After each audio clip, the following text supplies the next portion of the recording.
Good morning guys! Welcome po dito sa ating channel. Ngayon po ay magluluto tayo ng champurado. Keep on watching!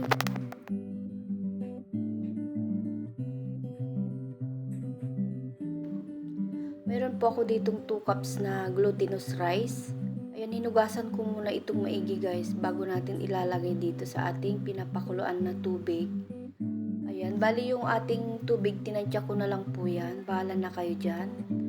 So ayan guys, balikan natin. Kumukulo-kulo na siya. Kailangan halo-haloin natin para hindi dumikit dun po sa ilalim.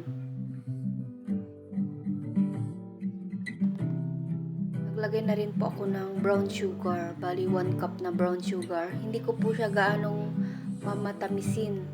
Yung sugar niya hindi masyadong matamis kasi mamaya po meron ilalagay tayong technique na pampasarap.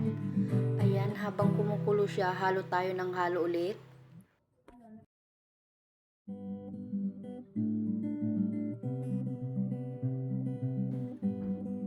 Ngayon maglalagay na tayo ng cocoa powder. Bali 1 cup din na cocoa powder. Halo-haluin lang natin ito hanggang sa matunaw yung ating cocoa powder. Ayan na siya guys. Tsaka malapot na rin po yung ating champurado. Halo-haluin lang natin ito. Kunting ano na lang po ay malapit ng maluto tong ating champurado.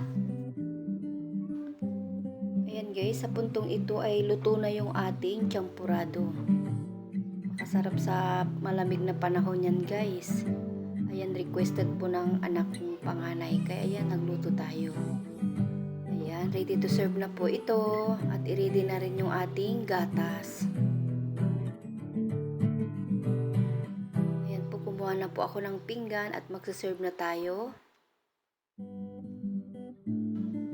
Masarap din partneran ng tuyo or daing itong champurado na to. So ngayon guys, ito po yung technique na sinasabi ko. Ang ginamit ko pong gatas ay cream densada. Hindi ko po gaanong nilagyan ng asukal kasi ito po yung ating gagamitin. Try nyo po guys, napakasarap sa ating lugaw yung cream densada. So yan po, marami pong salamat sa inyong panonood. Sana gustuhan nyo muli itong ating video. Pa-like and share. Bye! Good morning!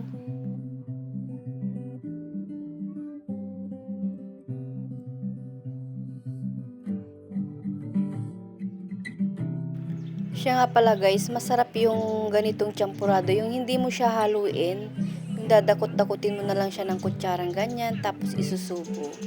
Ayan, mas masarap guys yung ganyan pag kaysa yung hahalu-haluin mo yung champurado. Hayaan mo lang siyang nakaganon.